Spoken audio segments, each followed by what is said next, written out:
Officer Marcus Thompson had been walking the beat around the Royal Palace for 3 years.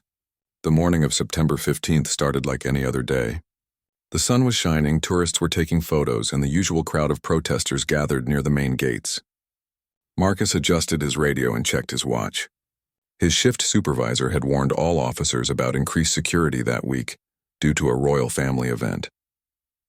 At exactly 11:47 a.m., Marcus noticed a young girl running toward the palace gates. She appeared to be around 12 years old with long brown hair flying behind her as she sprinted across the courtyard. Her school uniform was disheveled, and she carried a backpack that bounced wildly with each step. What caught Marcus's attention immediately was her frantic behavior and the way she seemed to be heading directly for the restricted area. "Stop right there," Marcus called out, but the girl didn't slow down. She was crying and shouting something that Marcus couldn't quite understand from his distance. The other tourists nearby began to notice the commotion, some pulling out their phones to record what was happening. Marcus's training kicked in immediately. After recent security threats at government buildings across the country, all law enforcement had been instructed to treat any unauthorized approach to sensitive areas as a potential threat.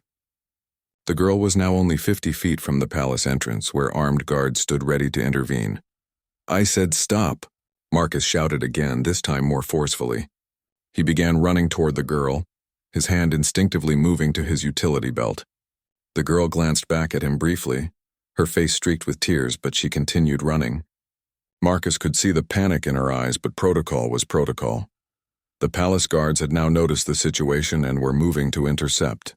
Marcus knew he had seconds to act before the situation escalated further. In his mind, he ran through his options. The girl was small, but in today's world, age didn't always matter when it came to security threats. He had been trained that hesitation could cost lives. Marcus made a split-second decision that would change everything. He reached for his taser, a yellow device he had only used twice in his 3-year career. The girl was now 30 feet from the palace entrance, still running at full speed.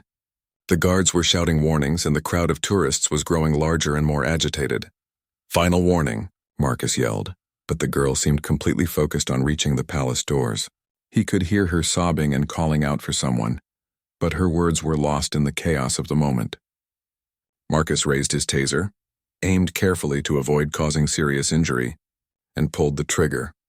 The electrical charge hit the girl in the back, and she immediately collapsed to the ground, her body convulsing from the shock. The backpack flew several feet away, spilling school books and papers across the concrete. Marcus felt a mix of relief and concern as he approached the now motionless figure. As he got closer, Marcus could see that the girl was conscious, but disoriented. She was trying to speak, but the words came out as confused mumbles. Other officers and palace security personnel quickly surrounded the area, creating a barrier between the girl and the growing crowd of onlookers. "Call for medical assistance," Marcus instructed his partner, Officer Jennifer Walsh, who had arrived on the scene. "And get those people back. This is a security situation." Marcus knelt down beside the girl, who was now trying to sit up.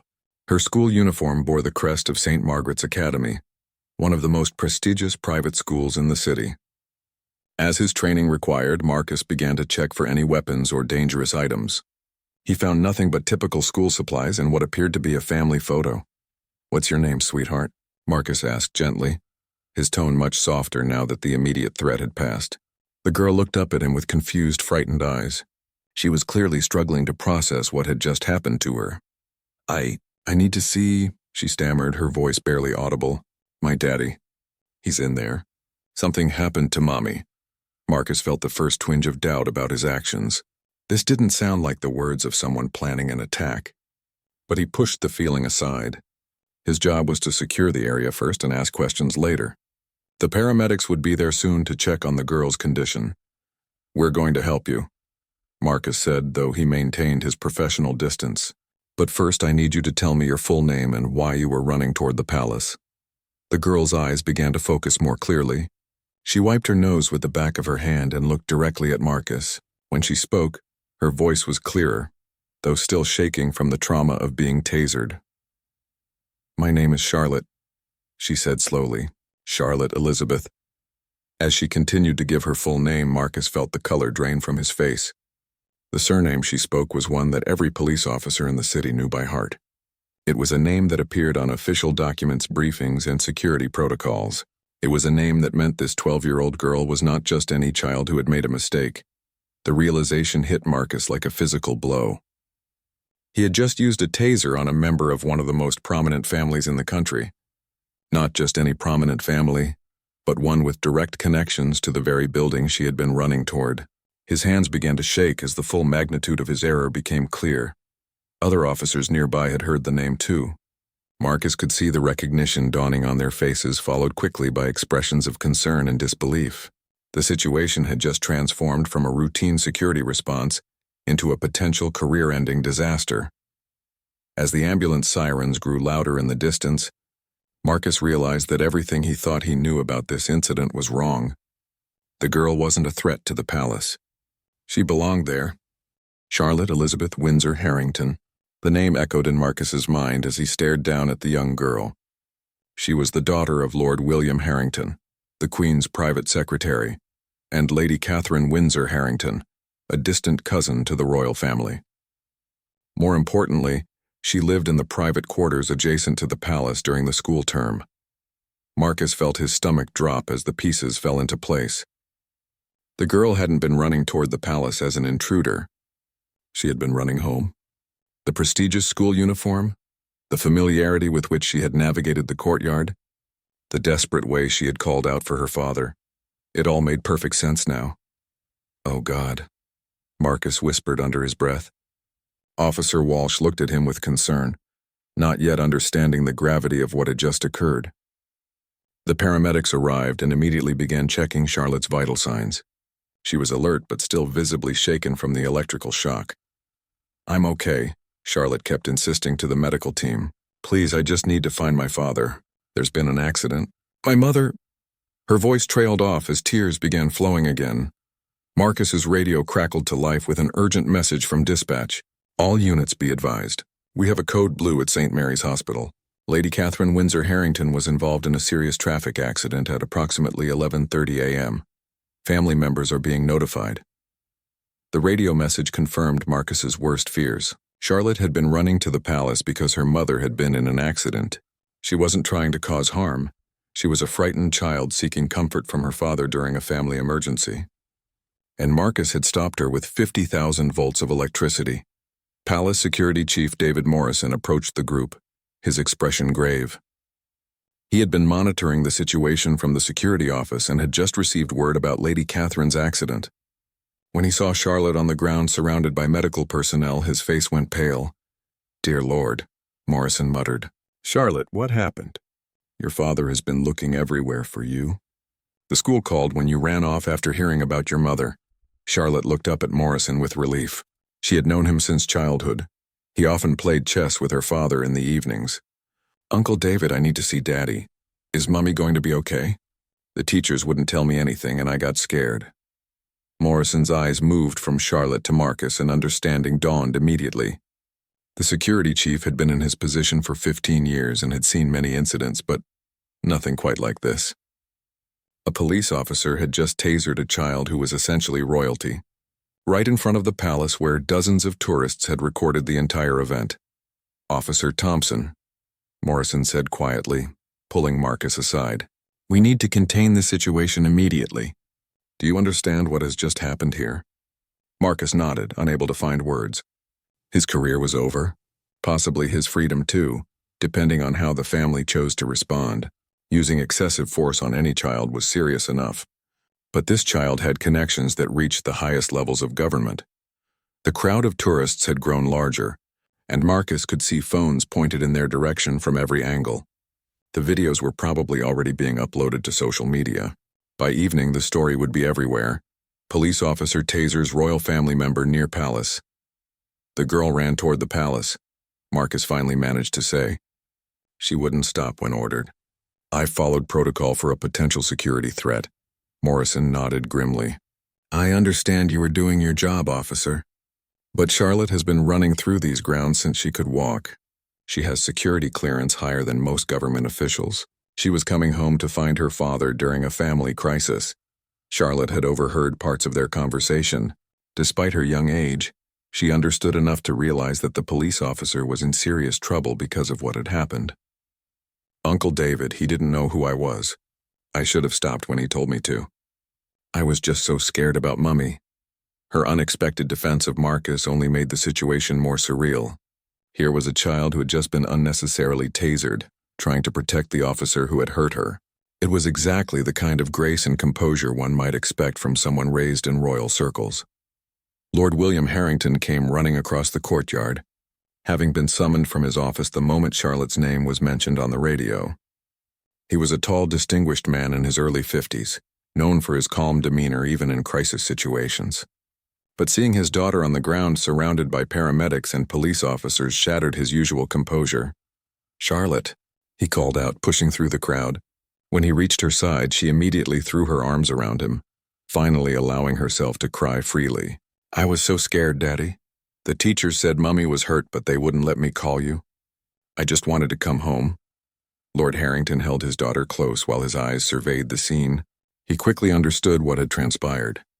His expression when he looked at Marcus was unreadable, not angry, but definitely evaluating the situation with the sharp intelligence that had made him one of the Queen's most trusted advisors. "Officer," Lord Harrington said calmly, "I assume you can explain why my daughter has just been subjected to a taser while attempting to reach her own home during a family emergency." Marcus felt every eye on him. The tourists, the other officers, palace security, the paramedics, everyone was waiting for his response. He knew that whatever he said next would likely determine not just his career, but potentially his freedom. "Sir, I was responding to what appeared to be a security threat," Marcus said, trying to keep his voice steady. A young person was running directly toward the palace entrance, ignoring multiple commands to stop. "Given current security protocols, I made the decision to use non-lethal force to prevent a potential breach." Lord Harrington listened carefully to Marcus's explanation. As someone who helped craft many of those security protocols, he understood the difficult position police officers faced. But understanding didn't erase the fact that his 12-year-old daughter had been traumatized while seeking comfort during one of the most frightening moments of her young life. The paramedics finished their examination of Charlotte and declared her physically unharmed, though they recommended monitoring for the next few hours as a precaution. The psychological impact, however, was clearly visible. The confident, spirited girl who normally ran through the palace grounds with ease was now clinging to her father, jumping at sudden sounds and movements. Word of the incident had already reached the highest levels of palace administration. Marcus's radio buzzed continuously with calls from supervisors, commanders, and eventually the chief of police himself. Each conversation was brief but carried the same underlying message. This situation needed to be handled with extreme care and discretion. Lord Harrington made a decision that surprised everyone present. Instead of immediately demanding Marcus's removal or threatening legal action, he requested a private conversation with the officer. Security Chief Morrison arranged for them to use a small conference room inside the palace. Away from the growing crowd and media attention, "Officer Thompson," Lord Harrington began once they were alone, "I want you to understand something very clearly.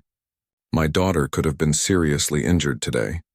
A taser can cause cardiac arrest, falls, burns, and psychological trauma, especially in children." Marcus nodded, his throat tight with emotion. "Sir, I am deeply sorry. If I had known—" "But that's exactly the point," Lord Harrington interrupted. "You didn't know. And in your position with the information you had, you made a decision that you believed was necessary to protect public safety." The unexpected response caught Marcus off guard. He had been preparing for anger, threats, and demands for his immediate termination. Instead, he was hearing something that sounded almost like understanding. "However," Lord Harrington continued, "we now have a serious problem. My daughter has been traumatized during one of the most difficult days of her life. My wife is in surgery at this very moment, fighting for her life, and videos of a police officer tasering a child near the palace are already circulating on social media." Marcus felt the weight of responsibility crushing down on him. "What can I do to make this right, sir?" Lord Harrington studied Marcus for a long moment. "First, you can help us understand exactly what happened from your perspective. Then we need to work together to manage this situation in a way that protects everyone involved, including you." Over the next hour, Marcus provided a detailed account of the morning's events. He explained his training, the security protocols in place, and the split-second decision-making process that led to his use of the taser. Lord Harrington listened without interruption, occasionally asking clarifying questions. "The unfortunate reality," Lord Harrington said when Marcus finished, "is that you followed your training exactly as you were supposed to. The failure wasn't yours alone. It was a systemic failure in communication and coordination." Marcus looked confused. "I don't understand, sir." "Charlotte has official security clearance to access palace grounds. She has biometric data in our systems and her photograph is in every security briefing. But that information was never shared with local police who patrol the perimeter. You were protecting a building from a child who had every right to be there. The revelation that there had been a communication breakdown between palace security and local police provided some context, but Marcus knew it didn't absolve him of responsibility. He had still made the choice to use his taser on a 12-year-old girl. Meanwhile, outside the conference room, the situation was escalating rapidly. News crews had arrived after being tipped off by tourists' social media posts. The videos showed a clear sequence: a young girl in a school uniform running toward the palace, a police officer pursuing her, and then the girl falling to the ground after being tasered. The optics were devastating. Without context, it appeared to be an obvious case of police brutality against a child. The fact that the child was connected to the royal family would only amplify the public outrage once her identity became known. Security Chief Morrison was fielding calls from reporters, palace officials, and government representatives. Everyone wanted to know the same things. Who was the girl? Why was she tasered? What was the police department's response? Charlotte, still shaken but gradually recovering, asked to speak with Marcus. Lord Harrington was initially hesitant, but Charlotte insisted. "I want to tell him it's okay, Daddy. He was just doing his job. He didn't know who I was." When Marcus was brought back to where Charlotte waited with her father, he was struck again by her composure. Despite everything she had been through, she was thinking about how to help resolve the situation rather than seeking revenge or punishment. "Officer Thompson," Charlotte said formally, extending her hand for a handshake, "I want to apologize for not stopping when you told me to. I know you were trying to keep everyone safe." Marcus knelt down to her level, his eyes filling with tears. "Charlotte, you have nothing to apologize for. I am the adult here and I made a mistake. I am so very sorry for scaring you and hurting you." The interaction was witnessed by several palace staff members, and word of Charlotte's gracious response quickly spread. It was exactly the kind of behavior that had made her family beloved by both the public and palace personnel. Even in distress, she was thinking of others, but gracious responses wouldn't be enough to contain the growing media storm. The first news reports were already airing, with headlines like "Child Tasered Near Palace" and "Police Use Excessive, Force on Young Girl," the full story including Charlotte's identity and the family emergency that had prompted her desperate run to the palace had not yet been revealed. Lord Harrington faced an impossible choice. He could protect his family's privacy and let Marcus face the full consequences of public outrage based on incomplete information. Or he could reveal his daughter's identity and the circumstances that led to the incident, potentially exposing Charlotte to even more media scrutiny during an already traumatic time. "We need to make a decision quickly," Security Chief Morrison advised. "Once the media identifies Charlotte, this story will explode.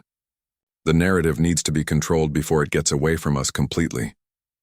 The clock was ticking, and every minute of delay meant more speculation, more outrage, and more potential damage to everyone involved. The decision they made in the next few hours would determine not just Marcus's future, but how the royal family, the police department, and the government handled one of the most sensitive public relations crises in recent memory. The decision came from an unexpected source. Charlotte herself, after overhearing the adults discuss their options, made a request that surprised everyone. She wanted to make a public statement explaining what had happened. Despite her young age, she understood that Officer Thompson was facing serious consequences for doing what he thought was right. "I don't want people to think he's a bad person," Charlotte told her father. "He was protecting everyone. If I tell people what really happened, maybe they'll understand." Lord Harrington was torn. His instinct was to protect his daughter from media attention, especially during such a difficult time. But he also recognized her wisdom and maturity. Charlotte had grown up in the public eye to some degree, and understood the power of public perception better than many adults. The hospital called with an update on Lady Catherine's condition. She was stable but would need several surgeries. The car accident had been serious. A drunk driver had run a red light and hit her vehicle while she was returning from a charity luncheon. The timing meant that Charlotte would need to be strong not just for this incident, but for the long recovery period ahead. Chief of Police Robert Manning arrived at the palace within 2 hours of the incident. He was a veteran law enforcement officer who had navigated numerous high-profile cases, but nothing quite like this. The combination of royal family connections, child welfare, social media coverage, and potential police misconduct created a perfect storm of complications. "Officer Thompson," Chief Manning said when they met privately, "I need you to understand the gravity of this situation. We have protesters gathering outside headquarters. The media is calling for your immediate termination. And we have government officials asking questions about our training protocols." Marcus nodded solemnly. He had expected this conversation. "Sir, I take full responsibility for my actions. I understand if the department needs to suspend or terminate me." "It's not that simple," Chief Manning replied. "Lord Harrington has indicated that the family doesn't want to pursue criminal charges, but that doesn't resolve the public relations nightmare we're facing. We need a strategy that addresses legitimate concerns about police conduct while acknowledging the unique circumstances of this case." The strategy began to take shape when Charlotte's request was formally considered by all parties involved. A joint press conference would be held, featuring Lord Harrington, Chief Manning, and Charlotte herself. The goal would be to provide full transparency about the incident while demonstrating that all parties were committed to learning from what had happened. The press conference was scheduled for 6 p.m., giving the family time to visit Lady Catherine at the hospital and allowing the police department to prepare their statement. Marcus would not appear publicly, but his perspective would be represented through Chief Manning's remarks. At 4 p.m., Charlotte and her father visited the hospital. Lady Catherine was conscious but heavily medicated. When Charlotte explained what had happened that day, her mother's first concern was for Officer Thompson. "That poor man," Lady Catherine said weakly. "He must be terrified. Charlotte, you must make sure people understand he was doing his job." The family's consistent compassion toward Marcus, even while dealing with their own crisis, impressed everyone who witnessed it. Palace staff members who had known the family for years said it was typical of their character, but it still struck outsiders as remarkable. Preparation for the press conference revealed the complexity of the situation. Legal advisors wanted to minimize any statements that could be interpreted as admissions of wrongdoing. Public relations specialists wanted to control the narrative to protect both the family and the police department. But Charlotte had her own ideas about what needed to be said. "I want to tell people that I was scared and I made a mistake too," she insisted during the preparation session. "I should have stopped when he told me to. I want Officer Thompson to know that I'm not angry with him." The press conference took place in the palace's formal briefing room, a location typically reserved for major government announcements. The presence of media from around the world indicated how much international attention the story had attracted. Lord Harrington spoke first, providing context about the family emergency that had prompted Charlotte's desperate run to the palace. He explained the communication breakdown that had left local police unaware of Charlotte's security clearance and legitimate access to palace grounds. Chief Manning followed with a detailed explanation of police protocols and the training that guided Officer Thompson's actions. He acknowledged that the incident highlighted the need for better coordination between different security agencies, while defending the officer's adherence to established procedures. Then Charlotte stepped to the podium, looking remarkably composed for a 12-year-old who had experienced such a traumatic day. Her statement was brief but powerful. "I want everyone to know that Officer Thompson was doing his job to keep people safe. I was scared about my mummy and I wasn't thinking clearly. I should have stopped when he told me to stop. He didn't know who I was or why I was running. I'm not angry with him, and I hope people won't be angry with him either. He's a good police officer who was trying to protect everyone." The simplicity and sincerity of Charlotte's words had an immediate impact. The room full of hardened journalists was visibly moved by her maturity and compassion. Questions from reporters focused more on her recovery and her mother's condition than on demands for punishment or policy changes. However, not everyone was satisfied with the press conference. Some advocacy groups argued that Charlotte's statement, while admirable, shouldn't excuse what they saw as excessive force against a child. They pointed out that the officer's actions would have been just as wrong, regardless of who the victim was or how graciously she responded. The debate continued on social media and news programs throughout the evening. Videos of the original incident were contrasted with footage of Charlotte's press conference. Public opinion was divided between those who saw Marcus as a dedicated officer caught in an impossible situation and those who viewed the incident as evidence of systemic problems in police training and use of force.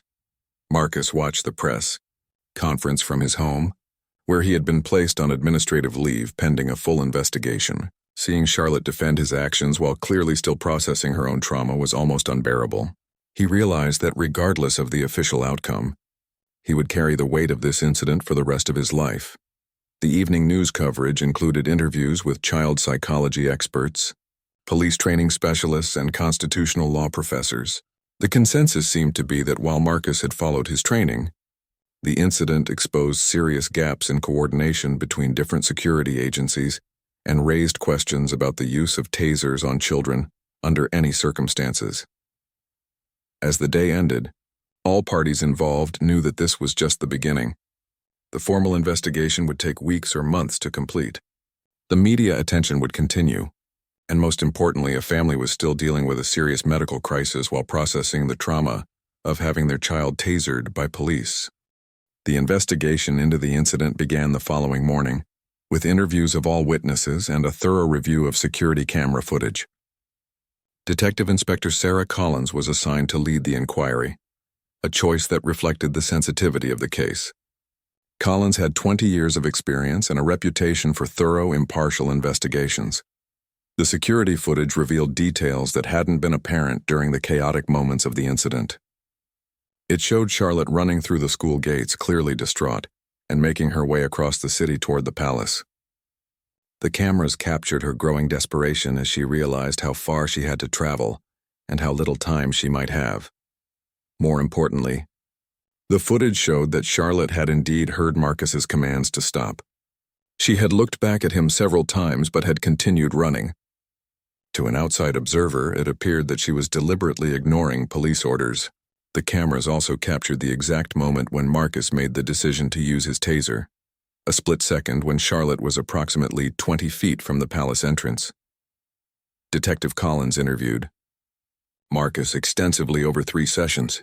She found him to be genuinely remorseful, but also defensive about his training and protocols. Marcus maintained that he had followed established procedures exactly as he had been taught, and he provided documentation of his training records and performance evaluations. "I've replayed that moment 1,000 times in my mind," Marcus told Detective Collins during their second interview. "If I had known who she was, if I had understood the situation, I never would have used the taser.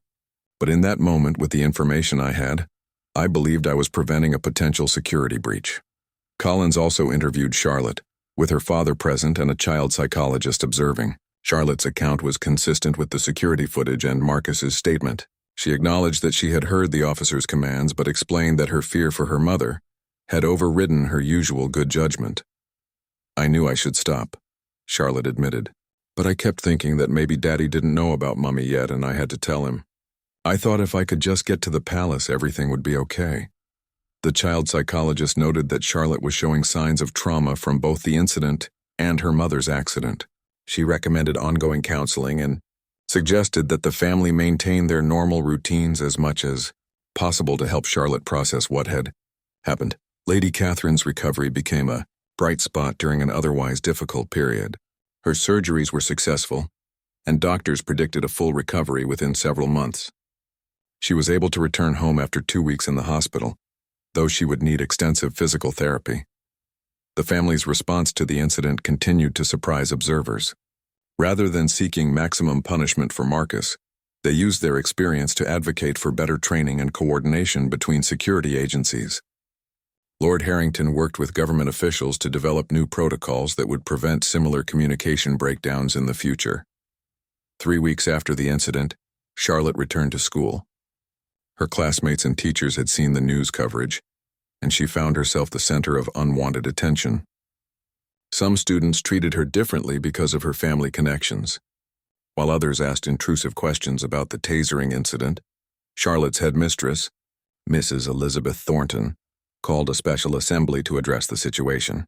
She spoke to the students about privacy, respect, and the importance of supporting classmates through difficult times. The message was clear. Charlotte deserved to be treated like any other student, regardless of her family background or recent experiences. The formal investigation concluded after 6 weeks with a report that satisfied no one completely, but provided a thorough analysis of what had gone wrong. Detective Collins found that Marcus had acted within the scope of his training and authority, but she also identified significant systemic failures that had contributed to the incident. The report recommended changes to police training protocols, particularly regarding the use of tasers on minors. It called for better coordination between palace security and local police. Most importantly, it suggested that security clearance information should be shared more broadly to prevent similar misunderstandings. Chief Manning faced intense pressure from multiple directions. Advocacy groups demanded Marcus's termination and criminal prosecution. Police unions defended his actions as justified under existing protocols. Government officials wanted assurance that such incidents wouldn't happen again. The media continued to scrutinize every aspect of the investigation. Marcus remained on administrative leave throughout the investigation, which meant full pay but no active duties. The isolation was difficult for him. Many of his fellow officers supported him privately, but were hesitant to speak publicly. The controversy had divided the police department between those who saw him as a scapegoat and those who believed he had used excessive force. The psychological impact on Marcus was significant. He began seeing a counselor to deal with the guilt and stress of the situation. He struggled with sleep and found himself constantly replaying the incident, wondering if he could have made different choices. "I became a police officer to protect people," Marcus told his counselor during one session. "The idea that I traumatized a child who was already scared and hurting goes against everything I believe about my job." Charlotte's recovery was more complicated than initially expected. While she showed remarkable resilience publicly, she was dealing with anxiety and trust issues privately. She had developed a fear of police officers and would become nervous when she saw anyone in uniform. The family arranged for Charlotte to meet with other police officers in controlled, non-threatening environments. The goal was to help her understand that Officer Thompson's actions didn't represent all law enforcement and to rebuild her confidence around authority figures. One particularly meaningful encounter occurred when Charlotte met Officer Jennifer Walsh, Marcus's partner who had responded to the incident. Walsh apologized for what had happened and explained how police officers were trained to protect people, including children like Charlotte. "We never want to hurt anyone," Walsh told Charlotte during their meeting. "Officer Thompson feels terrible about what happened, and all of us are learning from this experience to make sure it doesn't happen again." The meeting helped Charlotte begin to separate the traumatic incident from her general feelings about police officers. It was a small but important step in her healing process. Public interest in the story gradually diminished as other news events captured attention. However, the incident had lasting effects on everyone involved. It became a case study in police training programs and was referenced in discussions about security protocols at government buildings. Around the world, the royal family's handling of the situation earned widespread respect. Their combination of accountability, forgiveness, and advocacy for systemic change was seen as a model for how public figures could respond to difficult circumstances with grace and wisdom. 6 months after the incident, Chief Manning announced his decision regarding Marcus's future with the police department. The announcement came after extensive consultations with legal advisors, government officials, and representatives from the royal family. Marcus would not face criminal charges, but he would be transferred to a different division and required to complete additional training, focused on de-escalation techniques and working with vulnerable populations. The decision was met with mixed reactions. Some viewed it as too lenient, arguing that any officer who tasered a child should face more serious consequences. Others believed it was excessive punishment for an officer who had followed established protocols in a difficult situation. Marcus himself was relieved to keep his job, but understood that his career trajectory had been permanently altered. "I accept full responsibility for my actions that day," Marcus said in a brief statement. "I am grateful for the opportunity to continue serving the community and committed to learning from this experience. I will never forget the lesson that every person I encounter is someone's child, parent, or loved one." The additional training Marcus was required to complete became a model program that was eventually implemented throughout the police department. It focused on split-second decision-making, recognizing and responding to mental health crises, and understanding the unique vulnerabilities of children and elderly individuals. Charlotte's healing process continued with the help of professional counseling and her family's unwavering support. She returned to her normal activities gradually, though certain situations still triggered anxiety. Loud noises, sudden movements, and encounters with uniformed officials could cause her to relive the trauma of that September morning. The family made a decision to use Charlotte's experience to advocate for other children who had faced similar trauma.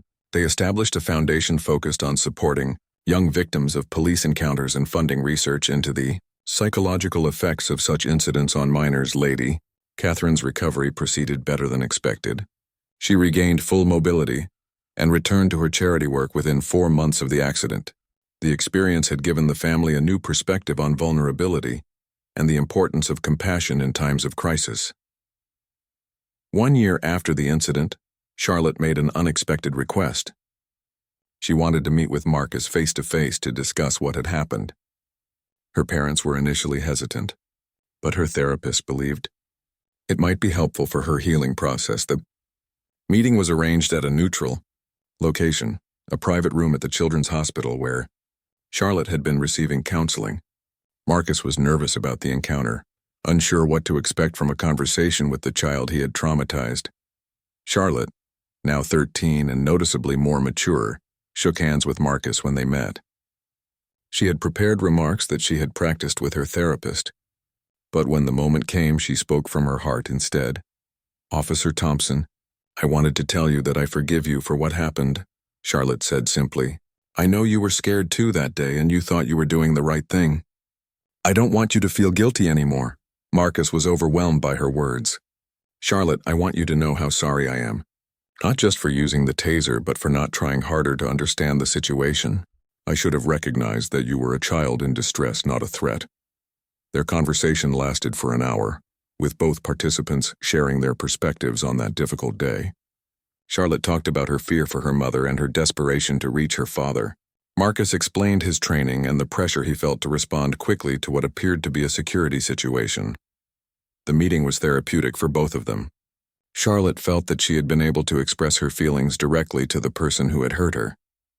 Marcus gained a deeper understanding of the human impact of his actions and felt some relief from the guilt that had consumed him for months.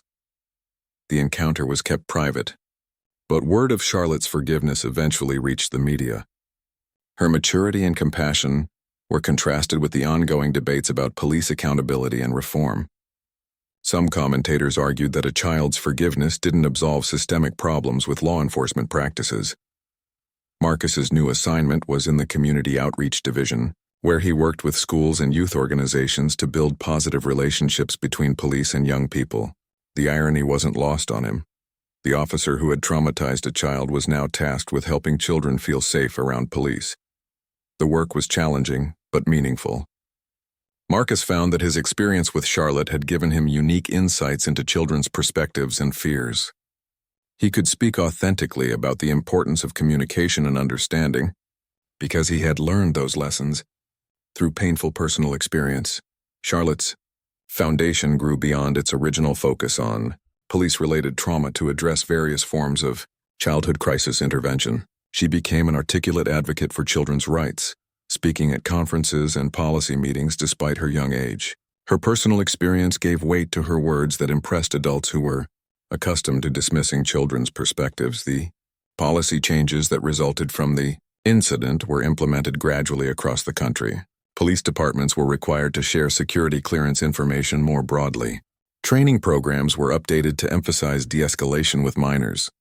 New protocols were established for coordinating between different security agencies.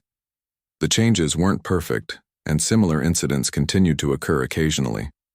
But the level of attention and scrutiny that followed each case was higher than before. Charlotte's story had become a reference point for discussions about police conduct, children's rights, and the importance of accountability in law enforcement.